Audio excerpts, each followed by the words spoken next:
ক্ষেতের যে অবস্থা, এই দুঃখে কই যায়, কিচ্ছু ভাল লাগতেছে না। বন্ধু যখন বউ লইয়া আমার কান্দের উপর দিয়া কেমনে কইরা হাঁটটা যায় পাছা ফাইটটা যায়। এই এই এই এই এই তুই আমার খেতে গে, হ্যাঁ? এই তুই আমার খেতে গে, তোর এত বড় সাহস কারা দিছে, হ্যাঁ? কি হইছে? হেই, তুই তো আমার ধান ক্ষেতটাই নষ্ট করে ফেলাইছস। এই তুই কামটা করছস, হ্যাঁ? তুই কি আমারে কি ফসল করে কি খাইতে দিবি না নাকি? এই তোর হাগার জোরেই কিন্তু আমি কিন্তু এই দেখছস আমার ক্ষেতের ক্ষয়ক্ষতি হইছে। তোর এত পরিমাণ না করছি যে তুই আমার খেতে হাগবি না।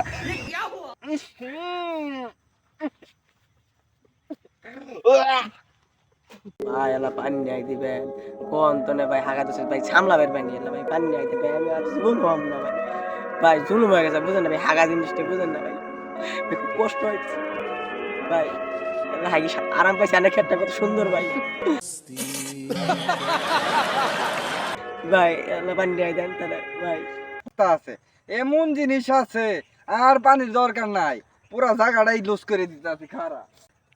এটা দেখছস না, এটা দিয়ে সুন্দর করে তোর আজকে সিস্টেম করে দিতাছি, আর তোর কষ্ট হবে না। এই থাকবি না খারাপ, আর একটু সিস্টেম করে দে, বাই বাই, সুযোগ টাটা। সুবিধা বেশি হবো।